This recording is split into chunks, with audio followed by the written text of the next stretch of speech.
एक बिटिया का प्रश्न है, छोटी सी बच्ची 3 साल का, कि सुख क्या होता है। ये बड़े सौभाग्य अच्छे लक्षण हैं कि छोटी सी बच्ची सुख के बारे में पूछ रही है कि सुख क्या होता है।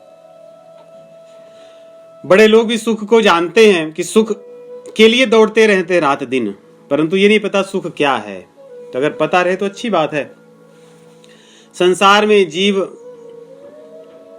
जब से इस धरा पर शरीर धारण करके प्रकट होता है, उतरता है, जन्म लेता है, तब से लेकर के जब इस शरीर को छोड़ता है, मरता है या चले जाता है, केवल और केवल सुख के लिए ही रात्रि दिवस कार्य करता है। वो क्रोध में होता है तब भी सुख की इच्छा से होता है, मीठे वचन बोलता है फिर भी सुख की इच्छा से। परंतु सुख वो सांसारिक चीजें मेरे अनुकूल हों, मेरी इच्छा के अनुरूप हों, इस चीज को मानता है। परंतु सुख या आनंद जो हमारे शास्त्र कहते हैं, जो वैदिक परंपरा में सुख उसी को माना गया है जो आपका सदैव बढ़ते रहे और नष्ट ना हो, एक बार मिल जाए तो। नहीं, किसी व्यक्ति को लगा कि अब मैं खूब पढ़ लिख करके जब ग्रेजुएट हो जाऊंगा तो मुझे सुख आनंद मिलेगा। उसने बहुत मेहनत की, सब किया, हो गया, फिर भी दुखी है। उसको किसी ने कहा कि आप पोस्ट ग्रेजुएट कर लोगे तो ये चीज हो जाएगी ठीक। उसने मेहनत करके पोस्ट ग्रेजुएशन भी कर लिया इस आशा में कि अब सुख मिलेगा। सर्टिफिकेट डिग्री तो मिल गई, लेकिन सुख जिसके लिए किया तो नहीं मिला। फिर कोई कहेंगे कि आप और भी 4-6 डिग्रियां कर लो, वो भी कर लिया, परंतु सुख नहीं मिला। फिर नौकरी किया, नौकरी में विविध प्रकार के स्थानों पर दौड़ता रहा, ये नौकरी से उसमें, उसमें से इसमें, इसमें से उसमें, क्योंकि उसको लगा कि सुख उसमें है, परंतु सुख किसी में नहीं मिला क्योंकि उसमें था नहीं। तो ये तो पढ़ने लिखे और नौकरी करने वालों की। उसी प्रकार खेलने वालों की है कि इस तरह के खेल में इतने स्तर तक आ जाएंगे तो सुख मिलेगा। वो उतने स्तर तक आ गए, उन तब तक किसी और ने और कुछ अपना एक सीमा बना दी, रिकॉर्ड स्थापित कर दिया, वो उसमें लगे, उसको भी पा लिए, फिर भी सुख नहीं मिला, सुखी नहीं हुए। वैसे ही धन संग्रह करने वालों में भी था कि जब हम पहले था ना कि लखपति हो जाएंगे, वो भी हो गए, कुछ नहीं मिला। करोड़पति वो भी हो गए, कुछ नहीं मिला। और आजकल तो लोग मिलियन बिलियन की बात करते हैं, 100 करोड़ या इत्यादि और भी, परंतु सुख नहीं मिला किसी को, क्योंकि इनमें सुख नहीं है। हमारी इंद्रियों के लिए जो चीजें मिलें, जो चीजें हमारी इंद्रियां चाहें कि ये अच्छी है, वो चीज वास्तव में सुख की नहीं है, वो दुख की है। विषय इंद्रिय संयोगात यत् दग्रे मितोपमम् परिणामे विषमेव। कहते हैं कि जो चीजें इंद्रियों को अच्छी लगे, मन को अच्छा लगे, जीवा को अच्छी लगे, नासिका को अच्छी लगे, कान को, आंख को, हमारी त्वचा को अच्छी लगे, उसके चक्कर में पड़कर जो सुख चाहते हैं वो सुख नहीं है। सुख हमारे शास्त्रों में बताए गए जो मार्ग हैं, उस मार्ग पर चलकर तप करने से जो आनंद अद्भुत अनुभूति भीतर होती है, सेवा करने पे जो सुख मिलता है, निस्वार्थ सेवा, वो सुख है। भगवान के भजन से जो सुख मिलता है वो सुख है। दूसरों का सम्मान करके, बच्चों के लिए दूसरों का सम्मान करके जो सुख मिलता है वो सुख है वास्तव में। जो बूढ़े हैं, गरीब हैं, असहाय हैं, उनके जीवन में हम सुख ले आए। कौन सा सुख? जिससे उनको भी इंद्रियों से नहीं बल्कि उनके हृदय में परिवर्तन हो। इंद्रियों का उनका सुख हो ही, हृदय में परिवर्तन हो। ऐसे सुख की हम कामना करें, ऐसे सुख के लिए प्रयास करें, वह सुख है। सर्वभूत हिते रताः, दूसरों के हित में रत रहें, ये सुख है। यही सुख जब बढ़ेगा और भगवान की तरफ चला जाएगा, उसका नाम बदल जाता है, उसका नाम आनंद हो जाता है। आनंद का अर्थ ही है जो नित्य वर्धमान हो, स्थिर ना रहे। एक तो है कि वो कभी नष्ट नहीं होगा, और दूसरा नष्ट तो नहीं होगा, क्या उतना ही होगा? नहीं, वो उससे आगे बढ़ेगा। आज अगर इतना था तो कल उससे बढ़ेगा। संसार का जो सुख दिखता है वो अगर आज इतना है तो कल उससे कम ही होगा। नहीं, करोड़पति होते ही जो सुख मिला था वो सुख कुछ क्षण में चला गया, कुछ दिन में, कुछ महीने में चला गया। दुख ले आया क्या कि और एक करोड़पति बनना है, उससे और ऊपर जाना है। तो वो सुख जो सुख मिलने पर दुख पुनः आ जाए वो सुख नहीं, वो दुख ही है। जो सुख मिलने पर सुख बढ़ता ही रहे वही सुख है। तो बिटिया के लिए, छोटे बच्चे के लिए प्रश्न तो कठिन है, परंतु दूसरों की सेवा में जो सुख मिलता है ये बच्चों को समझाया जा सकता है।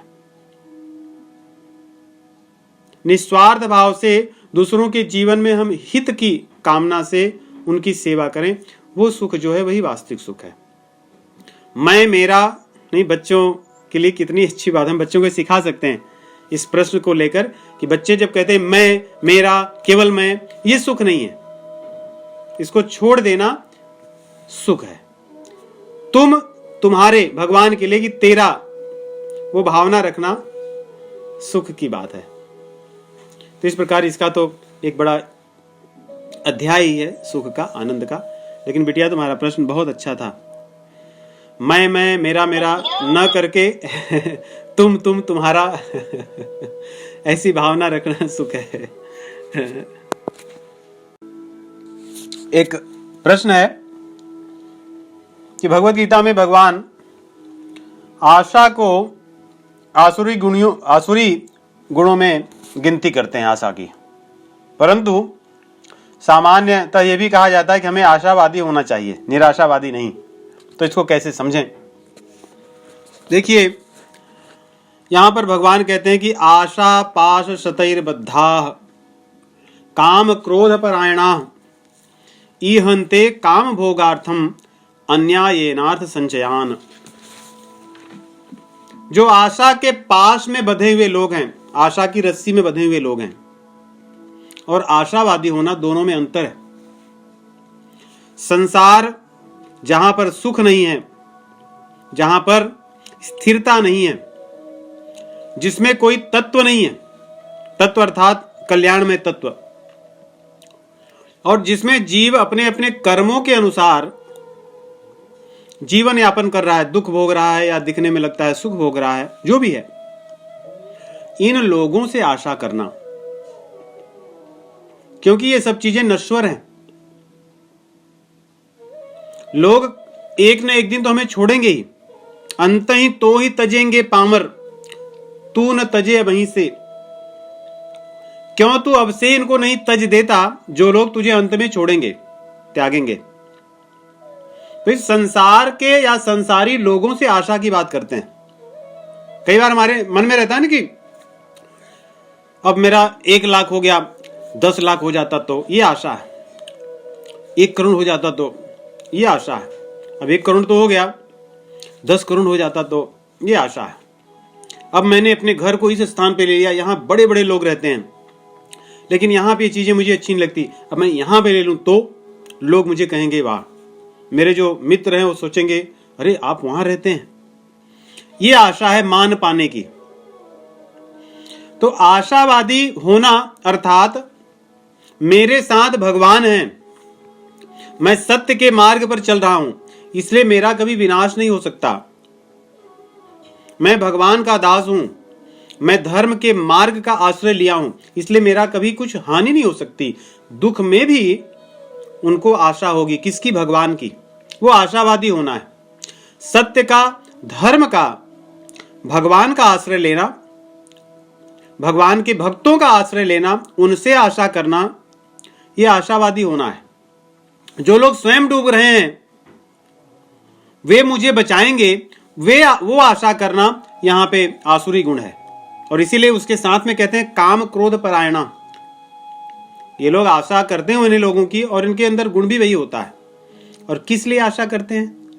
इस श्लोक में भगवान ने सारी चीजें कह दी। ईहन्ते काम भोगार्थम, अपनी इच्छा की पूर्ति के लिए, मेरा काम हो जाए, कैसे भी काम करा दो आप, वे मेरा काम करा देंगे। कौन सा काम? भोग भोगने का काम।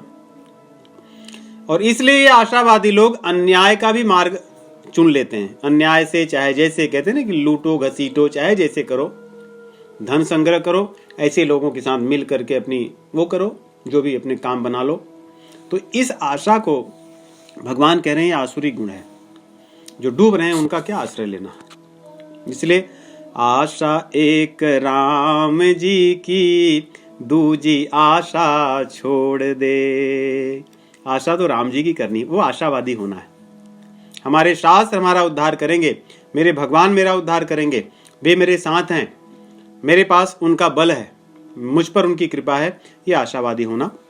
और भौतिकता भोग विलास में रहना, भगवान कौन है, वो क्या हैं, वो क्या करेंगे, ये तो मूर्खों का विषय है। ये लोग संसार से आशा करते हैं, ऐसे लोगों के लिए कह रहे हैं। तो एक प्रश्न है कि आंतरिक शुद्धि बाह्य शुद्धि का वर्णन करते समय ये भी बात कही जाती है कि अन्न की शुद्धि, धन की शुद्धि,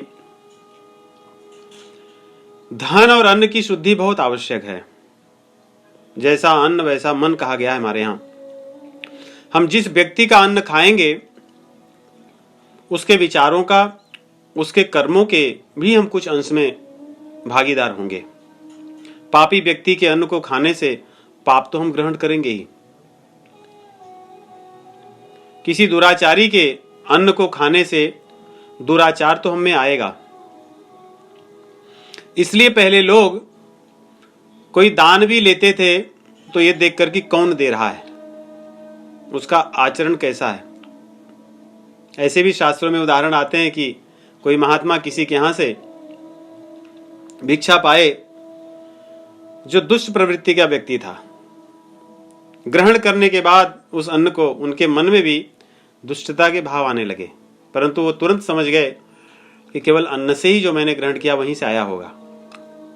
इसलिए भगवान, परंतु आजकल जो परिस्थिति है सब टूटी फूटी व्यवस्था है, सर्वत्र तामसिकता है, दुष्टता है, अन्याय है, पाप में आचरण करने वाले लोग हैं, इसलिए सब कुछ दूषित है। ऐसे में भी अन्न की शुद्धि को भगवान ने रास्ता बताया, अन्न की शुद्धि का रास्ता बताया। भगवान कहते हैं वस्तुतः सब चीजें आती तो मुझसे ही हैं, मेरी कृपा से हैं, देवताओं से आती हैं, मेरे बनाए हुए तंत्र नियम से आती हैं। अन्न देवताओं की कृपा से आते हैं, जल की जब वर्षा होती है उससे आते हैं, जो तीसरे अध्याय में भगवान वर्णन करते हैं। कहते हैं जो लोग मेरे द्वारा प्रदत्त जो अन्न है उसको बिना मुझे अर्पित किए ग्रहण करते हैं, वे लोग पाप को खाते हैं, या उस अन्न में जो पाप होता है उसको ग्रहण करते हैं। इष्टान भोगानि वो देवा दास्यन्ते यज्ञ भाविताः तैर दत्तान पदायभ्यो यो भुंक्ते स्तेन एव सह। वे लोग चोर होते हैं, चोर की तरह खाते हैं। इसलिए यज्ञ शिष्टासिनः संतो मुच्यन्ते सर्व किल विषयैः भुंजते ते त्वघम पापा ये पचन्त्यात्म कारणात्। इसलिए यदि मुझे अर्पित करके खाते हैं तो उसके पाप को मैं ग्रहण कर लेता हूं, उसको पाप को मैं नष्ट कर देता हूं। तो हम इससे अपने अन्न की शुद्धि कर सकते हैं, अन्न का दान करके, दीन दुखियों को भोजन दान करके, भोजन करा करके, परंतु वो भोजन ऐसा हो जो भगवान को अर्पित किया गया हो, भगवान को भोग लगा हुआ हो, प्रसाद हो, उसको ही हम खाएं और उसको ही दूसरों को बांटो, दूसरों की भूख को मिटाने के लिए अन्न की शुद्धि कर सकते हैं। साधु संतों की सेवा करके अन्न की शुद्धि कर सकते हैं। धन की शुद्धि भी ऐसे ही है। सर्वत्र आजकल ये चीज कहनी बहुत कठिन है कि हमारे द्वारा कमाया हुआ धन शुद्ध ही है, क्योंकि जिन लोगों की हम सेवा करके धन को कमाते हैं उनके आचरण कैसे हैं, व्यवहार कैसे हैं, वे क्या करते हैं, वो भी चीजें हमारे धन को अशुद्ध करती हैं। इसलिए सामान्यतः यही मानकर जीवन जीना चाहिए कि मेरे द्वारा जो कमाया गया धन है वो अशुद्ध ही है। इस धन को भगवान की सेवा में, संतों की सेवा में, दीन दुखियों की सेवा में स्वार्थ रहित होकर के, स्वार्थ के भाव से नहीं, दान करने से, सेवा करने से हमारे धन की शुद्धि होती है। अब पहले लोग करते भी ऐसे ही थे, नहीं, बहुत बड़े बड़े लोग व्यापारी इत्यादि हुआ करते थे। पहले प्याऊ बनवाते थे, धर्मशाला बनवाते थे, अन्नदान भंडारा के क्षेत्र बनवाते थे, अन्न क्षेत्र बनवाते थे। क्यों? इसीलिए क्योंकि वो इस चीज को जानते थे कि जीवन भर मैंने धन भले ही कमाया हो, लगता हो कि अच्छे से कमाया है, कईयों के मन को दुखाया है मैंने, कईयों पर अत्याचार किए हैं, कईयों को क्या क्या किया होगा, कहा होगा, कितने लोग दुखी हुए होंगे। तो ये धन जो मैंने कमाया है ये वास्तव में बहुत से लोगों के को कष्ट देकर कमाया है, इसलिए इस धन का मैं दूसरों की सेवा में भी प्रयोग करूंगा। इसलिए ऐसी लोग भावना से जो किया करते थे, इसलिए बड़ी बड़ी धर्मशालाएं आप देखोगे, बड़े बड़े मंदिर में भी लोग किया करते थे। पहले के आप ध्यान देखो, भारत के जो पहले बड़े बड़े व्यवसायी थे अच्छे कुल से आते थे, उनका जो संस्कार था, उनके माता पिता दादा परदादा ये सब बड़े धर्मवान लोग थे। इसलिए आप बड़े बड़े शहरों में आज भी भारत में जाके देखोगे जो बने हुए धर्मशालाएं हैं, सेवा के जो केंद्र हैं, ये व्यवसायी लोग बनवा देते थे, क्योंकि उनको पता होता था धन तो हमने बहुत कमाया है, लेकिन ये करने से कम धन की शुद्धि होगी। परंतु दुर्भाग्य से आजकल ऐसी चीजें लोग नहीं करते। दूसरी चीज, एक चीज और ध्यान रखें सेवा तो सर्वत्र हो रही है आज भी, परंतु उस सेवा में आप वो सुख नहीं पाओगे जो आज से 100 साल पहले की सेवा में सुख मिलता था। क्योंकि पहले के लोग जो सेवा करते थे वो भगवान के निमित्त करते थे, भगवान को मान कर करते थे, धर्म का आश्रय लेकर करते थे। इसलिए अन्नदान भी करते थे तो कैसा होता था कि मंदिर होता था, वो भगवान का मान करके अर्पित करके वो अन्न भोजन कराया जाता था। आजकल भी अन्नदान होते हैं, लेकिन वहां भगवान का कुछ नामो निशान नहीं होता बस अन्नदान होता है। इसलिए वो शांति नहीं है, वो सुख नहीं, वो आनंद नहीं है। पहले धर्मशालाएं होती थी, वहां पर मंदिर होता था, धर्म के निमित्त आने वाले लोगों की सेवा होती थी। आजकल भी ऐसे बहुत से स्थान हैं, परंतु वहां भगवान का या धर्म का कोई नाम निशान नहीं है, इसलिए वहां पर वो आनंद नहीं है। इसलिए भगवान के निमित्त सेवा करके अपने धन को, अन्न को या अपनी सभी चीजों को पवित्र किया जा सकता है। गोस्वामी तुलसीदास जी कहते हैं, मैं तो अपनी वाणी को भी भगवान का नाम लेकर पवित्र करता हूँ, अपने कान को भी भगवान की श्रवण कथा को श्रवण करके पवित्र करता हूँ। तो इस प्रकार हम अपनी हर चीजों को भगवान के निमित्त अर्पित करके उनको शुद्ध कर सकते हैं। दूसरा प्रश्न शमन दमन को लेकर है। शमन इंद्रियों का होता है और दमन इंद्रियों का होता है और शमन मन का होता है। जो हमारी जीवा है, आंख है, नाक है, इनको अपने नियंत्रण में रखना ये दमन है, और उससे ऊपर अपना मन है, उसको नियंत्रित रखना वो शमन है। और आरंभ होता है दमन से, दमन करते करते धीरे धीरे फिर मन भी नियंत्रित हो जाता है। तो इस प्रकार क्रिया है। हम सभी साधकों को दमन और शमन बहुत आवश्यक है। क्या खाना है, क्या देखना है, कहां जाना है, किन से मिलना है, क्या बोलना है, सारी चीजें नियंत्रित हों। ये होने से मन भी नियंत्रित हो जाता है। क्योंकि देखो, मन या उसकी कामनाएं ऐसी हैं जैसे अग्नि में घी डालते रहें, बैठ करके डालते रहें, वो जलती रहेगी। कब तक जलेगी? जब तक आप घी डालोगे। वैसे मन है, मन अपनी दुनिया बनाता रहेगा जब तक आप उसको और सब चीजें देते रहोगे। उसने कहा ये करना है, ले भाई अब नई चीज लेकर आएगा, व्हाट अबाउट दिस, हाँ उसको भी आपने कर दिया, फिर वो नए रास्ते लगे, व्हाट अबाउट दिस, हाँ इसको भी कर लो आप। तो आपको नए नए विकल्प देता रहेगा, क्योंकि संकल्प विकल्प करना ही उसका काम है। जब आप इंद्रियों को नियंत्रित कर लोगे कि मुझे ये चीज नहीं देखना है, यही चीज देखना है, ये चीज नहीं सुनना है, यही सुनना है, ये चीज नहीं बोलना है, यही बोलना है, ये चीज नहीं खाना है, इन्हीं चीजों को खाना है, तो मन को धीरे धीरे वो चीजें कहते हैं ना, खुराक उसको मिलना बंद हो जाएगी मनमानी करने का। तब कुछ भी करने से पहले वो सोचेगा, तब उसका शमन होगा। तो इस प्रकार दमन और शमन है, हम साधकों के लिए बहुत आवश्यक है। एक प्रश्न है कि भगवान 16वें अध्याय में कहते हैं कि आसुरी लोग बार बार नरक में जाते हैं, और 9वें अध्याय में कहते हैं कि जो लोग दुष्ट होते हैं, कितने भी बड़े दुष्ट क्यों न हो, वो लोग मुक्त हो जाते हैं, वो लोग मुक्त हो जाते हैं। तो 16वें अध्याय में भगवान कहते हैं कि जो आसुरी लोग होते हैं, आसुरी भाव के लोग होते हैं, वे लोग बार बार नरक में जाते हैं, वहां से निकलते हैं, फिर दूसरे नरक में जाते हैं, फिर वहां से निकलते हैं, उसमें जाते हैं, वहां से निकलते हैं। और कहीं कहीं तो ऐसा भी होता है कि रौरव नरक कोटि जन्म पर ही, अर्थात अलग अलग नरकों में भी एक नरक से काम निकल गया, फिर दूसरे नरक में जाओ, अलग यातना शरीर ले लो, कहीं और जाओ, अलग यातना शरीर ले लो। ऐसे करोड़ों जन्म बीत जाते हैं। वे लोग जल्दी मुक्त नहीं होते, क्योंकि जब तक उनको जितने नरक में जाना होता है सब जगह जाकर आते हैं। उसको ऐसे समझें कि अगर कोई हवाई या ऐसी कुछ स्थान हो, मुझे ऐसे सुना है हमने लोगों से, कुछ चीज़ें ऐसी होती हैं, आप वहाँ चले गए तो आप सब चीज़ें राइट्स और पता नहीं क्या क्या सब जो चाहो सो कर सकते हो, उस टिकट को लेके अंदर घुस गए तो और एक तरह से एंट्री होती है और एक तरफ से एग्जिट होती है। तो एंट्री आप ले लिए तो वहाँ से होते हुए ही बाहर आओगे, एग्जिट आओगे। तो एक बार अगर आप नरक के रास्ते में आ गए तब तो उसमें से आकर ही बाहर आओगे।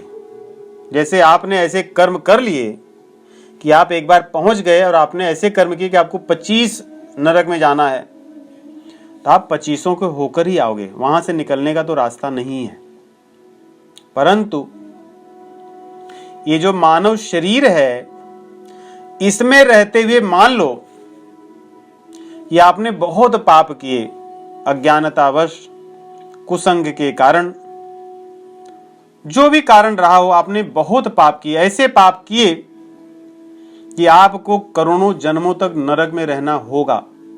परंतु समय रहते ही किसी न किसी कारणवश आपको चेतना हो गई, आप चेत गए समय रहते, मतलब ये शरीर छूटने के पहले, तो कहते तब आप बच गए।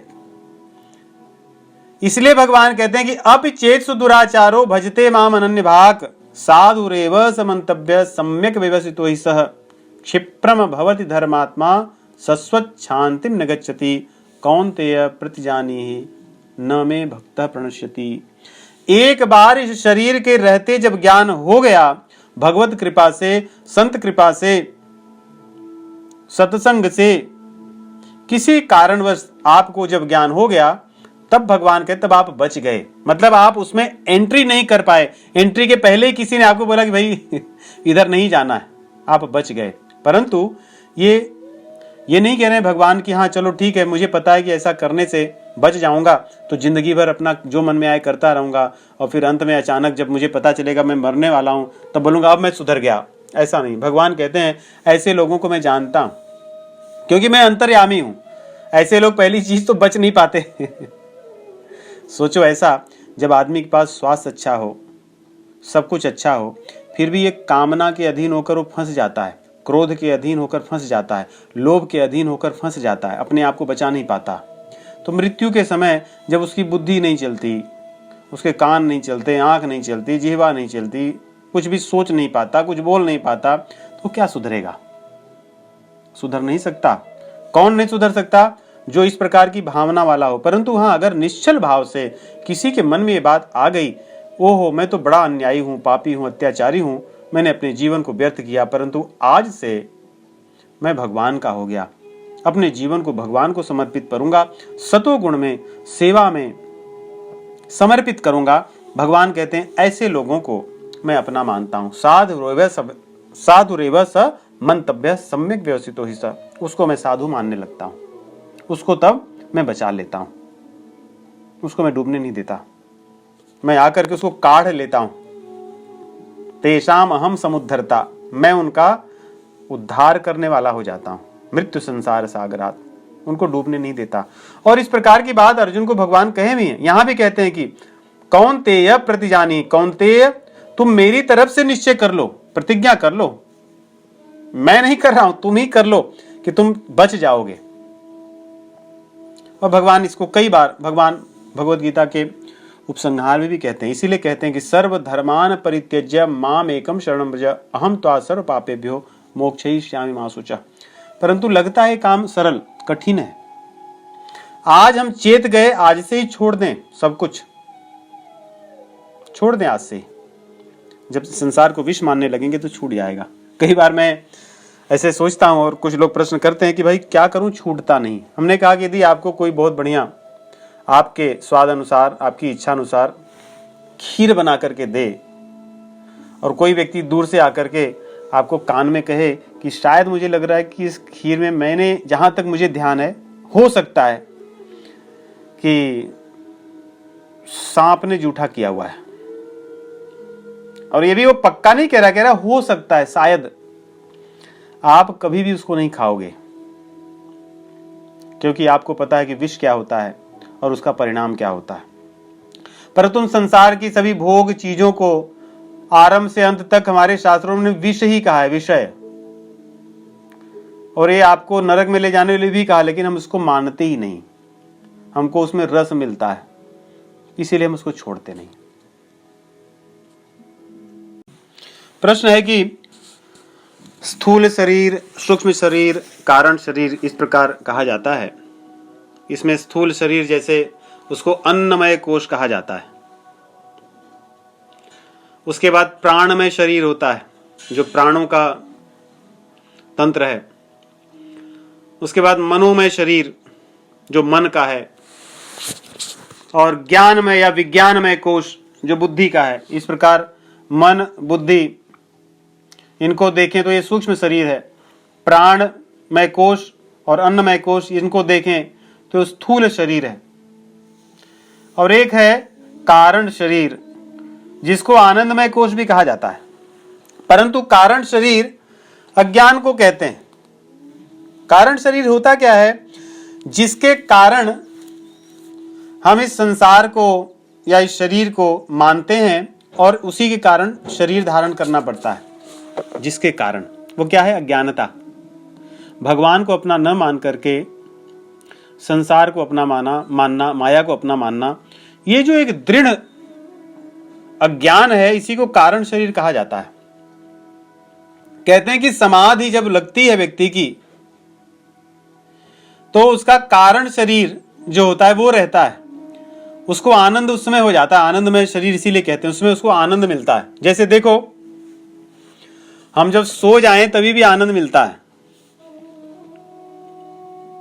इसीलिए अगर किसी को जगाओ सोते हुए व्यक्ति को, तो जगना नहीं चाहता। कितना आनंद होता है। कहते हैं कि समाधि के पहले की स्थिति जैसी मान लीजिए कि वैसी नींद वाली है। नींद में जो आनंद मिलता है, तो सोचिए समाधि में क्या आनंद होगा। इसीलिए तो स्वप्न अवस्था है निद्रा। जो हम सांसारिक निद्रा लेते हैं, स्वप्न अवस्था है। जागृत अवस्था से जो ज्यादा सुख है वो स्वप्न अवस्था में। और स्वप्न अवस्था से अधिक जो सुख मिलता है सुषुप्ति अवस्था, जहां पर मन भी स्थिर हो जाता है। जो सपने आते हैं, ये सब आते हैं, कुछ नहीं होता है। आनंद एक अलग ही होता है, जहां पे मन भी शांत हो जाता है। तो कहते हैं कि क्या निद्रा आई, ऐसे ही आनंद लेना चाहता हूं, ऐसे ही नींद आए तो क्या बात है। उससे भी आगे की स्थिति सुषुप्त के बाद जो तुरीय या समाधि की कहते हैं, जिसमें जो कारण शरीर है वो रहता है, लेकिन वो भी जब नष्ट हो जाए तो वही परम समाधि है। अज्ञानता का जो भाव है वो उसमें सोया रहता है, छिपा रहता है। जब शरीर जग जाती है, मन जग जाता है, तो वो फिर जग जाता है। इसलिए उसको आनंद इसलिए कहते हैं कि उस अवस्था में जाने पर भी एक आनंद की अनुभूति होती है। बाकी दुख भूल जाते हैं। देखिए, रोगी हो रोग भूल जाता है, दुखी व्यक्ति अपने दुख भूल जाता है। किसी प्रकार की पीड़ा हो निद्रा में या सुषुप्ति में, वो भी भूल जाता है उसी। परंतु अहंकार इत्यादि तभी भी जागृत रहते हैं। उठने पर वो चीजें फिर आ जाती हैं, अर्थात कुछ समय बाद उठना पड़ता है। परंतु समाधि में जाने के बाद न उठें फिर भी चलता है, क्योंकि वो उस स्थिति पर पहुंच जाते हैं। तो शरीर से लेना देना नहीं होता। अज्ञान उसको इसलिए कहते हैं कि उसी के कारण शरीर धारण करते हैं। परंतु आनंद इसलिए कहते हैं कि उसके रहने पर भी आनंद की अनुभूति होती है। और वही जब छूट जाए परम समाधि में, तब उसके बाद में जीव केवल और केवल आनंद में होता है। फिर से उसको इस शरीर में या इस संसार के दुखों में आने की आवश्यकता नहीं होती। तो एक प्रश्न है कि काम, क्रोध, लोभ ये तो नरक के द्वार हैं, ऐसा भगवान कहते हैं। त्रिविधम नरकस्येदम द्वारम नाशनमात्मनः, कि तीनों नरक पे ले जाने वाले मार्ग हैं, इसलिए इनका त्याग कर देना चाहिए, ऐसा भगवान कहते हैं। तो क्या अज्ञानतावश जो हम हमें पता नहीं होता फिर भी हम इनके अधीन होकर कर्म करते हैं, तो क्या हमें उसका भी पाप लगता है? देखिए, पाप तो अपने सभी कर्मों का, पुण्य तो अपने सभी कर्मों का मिलता है, चाहे हमें ज्ञान हो तो और न ज्ञान हो तो। परंतु भावना भी दंड को कुछ सीमा तक निर्धारित करती है। अगर हम जानबूझ करके कोई कर्म करें संसार में भी और अनजाने में हो जाए तो दंड तो मिलता है, परंतु दंड का प्रभाव अलग अलग होता है, भेद अलग अलग होते हैं।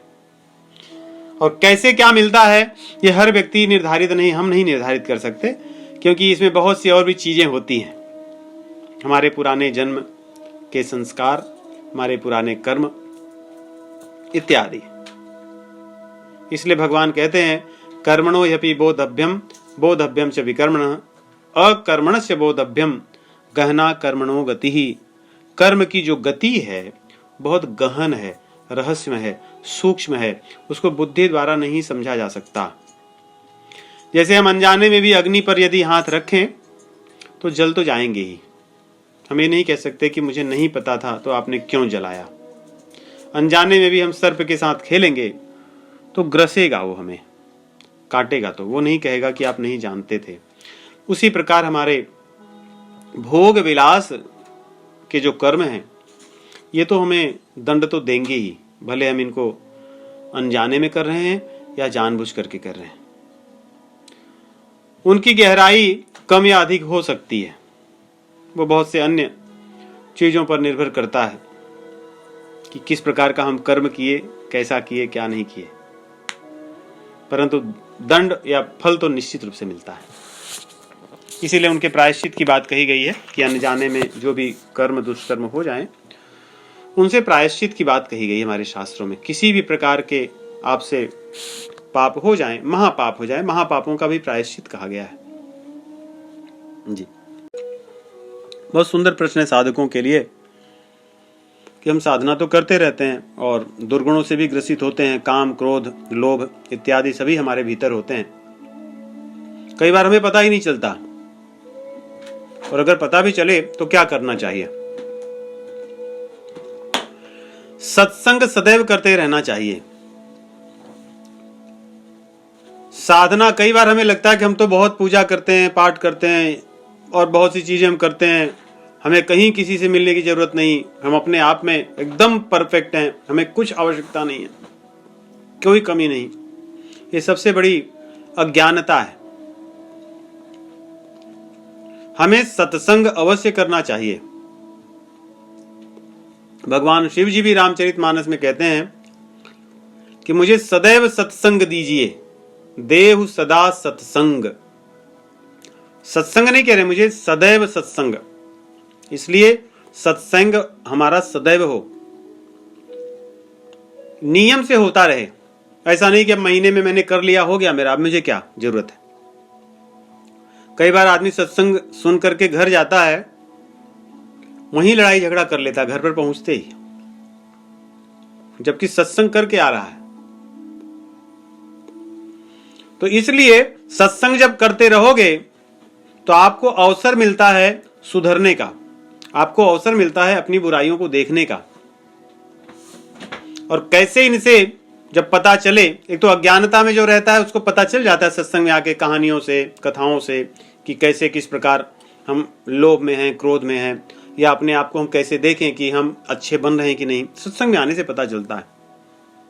दूसरी चीज, सत्संगियों से प्रेम करना चाहिए। सत्संगियों से ऐसा प्रेम करें कि आपको कह सकें कि आप मुझे बहुत अच्छे लगते हो, परंतु आपकी ये चीजें मुझे नहीं अच्छी लगती। उस सीमा तक सत्संगियों से प्रेम करना चाहिए और उनसे पूछना चाहिए, उनका दास बनना चाहिए। इसलिए सत्संग में आकर कई बार हमें लगता है हम तो भगवान के दास हैं, अच्छी बात है और वही होना चाहिए, परंतु भगवान की दासता दृढ़ कैसे होगी जब हम भगवान के दास बनेंगे, जिसको दासानुदास कहा जाता है।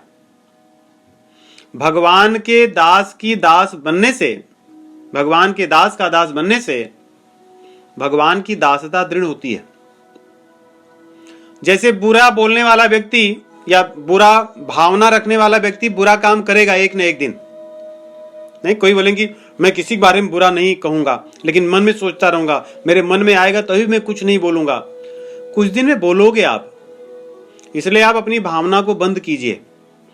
दुर्भावना रखने वाला व्यक्ति दुराचार करेगा, बुरा काम करेगा, बुरा आचरण करेगा, और बुरा आचरण करने वाला व्यक्ति फिर उसकी भावना और दृढ़ होगी और बुरा सोचेगा, फिर बुरा और सोचेगा, फिर बुरा काम करेगा। इस प्रकार एक चक्र है। वैसे ही सत्संग में आने वाले व्यक्ति को सत्संग को बढ़ाना चाहिए और उनसे इतना प्रेम बढ़ाए कि अपने आप को दासानुदास समझे, उनकी सेवा करे, उनके साथ मित्रवत रहे, उनके साथ गहरा गाढ़ा संबंध रखे और उनसे पूछता रहे कि मुझसे कोई त्रुटि होती है आप क्षमा कीजिए, आप मुझे बताइए, और उनमें भी कुछ रहे उसकी भी चर्चा करें। निर्भर करता है कि आपकी और उनकी अवस्था क्या है, आपका उनका स्तर क्या है, किस प्रकार का संबंध है। इसलिए अपने कमियों को, काम क्रोध लोभ इत्यादि जो दुर्गुण हैं, नरकगामी जो प्रवृत्तियां हैं, इन प्रवृत्तियों से बचने के लिए सत्संग करना और सत्संगियों से प्रेम करना, इससे बड़े आसानी से हम ऊपर उठ सकते हैं। अपनी साधना, हमारी साधना बड़ी अच्छी हो सकती है। एक प्रश्न है क्षेत्र और क्षेत्रज्ञ की तरफ से। बड़े सरल शब्दों में यदि कहें तो क्षेत्र अर्थात भगवान की अपरा जो प्रकृति है, जो नश्वर है, जो नष्ट होने वाली है, उसको क्षेत्र कहते हैं। क्षेत्र का अर्थ खेत भी होता है, खेती जो करने वाले होते हैं, जो खेत में बीज बोया जाता है, तो इस शरीर को भी क्षेत्र कहा जाता है। और ये शरीर बना किससे है? छित जल पावक गगन समीर, पृथ्वी जल अग्नि वायु और आकाश, इन तत्वों से। तो ये तत्व भी क्षेत्र हैं। इन्हीं पृथ्वी का, जल का, अग्नि का, वायु का, आकाश का छोटा सा अंश शरीर है। इसलिए जो संसार में प्रकृति है वो, और ये शरीर रूपी जो प्रकृति है, यही क्षेत्र है। इसके भीतर बैठे हुए हम अर्थात आत्मा और हमारे परम हितैषी भगवान, ये दोनों क्षेत्रज्ञ हैं। क्षेत्रज्ञ मतलब क्षेत्र को जानने वाला, देखने वाला। हम ही तो इस शरीर को देख रहे हैं, अपने शरीर को, दूसरों की शरीर को, इस संसार में जो प्रकृति है उसको, समष्टि व्यष्टि को देखने वाले हम ही तो हैं। इसलिए हम क्षेत्रज्ञ हैं। और भगवान कहते हैं कि मुझे भी क्षेत्रज्ञ समझो, क्योंकि मैं बड़ा क्षेत्रज्ञ हूं। आत्मा या हम जीवात्मा तो केवल अपने आप को देखता है, नहीं कहते मैं तो सबका देखता हूं। मुझसे क्या छिपा है किसका, कौन से जन्म का क्या कर्म था, क्या मुझसे छिपा है, मैं तो सबसे बड़ा क्षेत्रज्ञ हूं। तो इस प्रकार क्षेत्र और क्षेत्रज्ञ भगवान दो विभाग बताते हैं, एक भगवान और भगवान की प्रकृति। भगवान का अंश आत्मा, ममैवांशो जीवलोके जीवभूतः सनातनः, और प्रकृति से बना हुआ ये शरीर। अपरेमितस्त्वन्याम प्रकृतिम विद्धि में पराम, जो कहते हैं कि प्रकृति और भगवान। इसलिए इसको ऐसे समझिए कि भगवान का माया और माया, प्रकृति और प्रकृति का अंश ये शरीर, भगवान और भगवान के अंश आत्मा और परमात्मा ये क्षेत्रज्ञ। इस प्रकार क्षेत्र और क्षेत्रज्ञ, एक नश्वर है और एक शाश्वत है, एक क्षर है, एक अक्षर है। इस प्रकार इसको ऐसे जाने।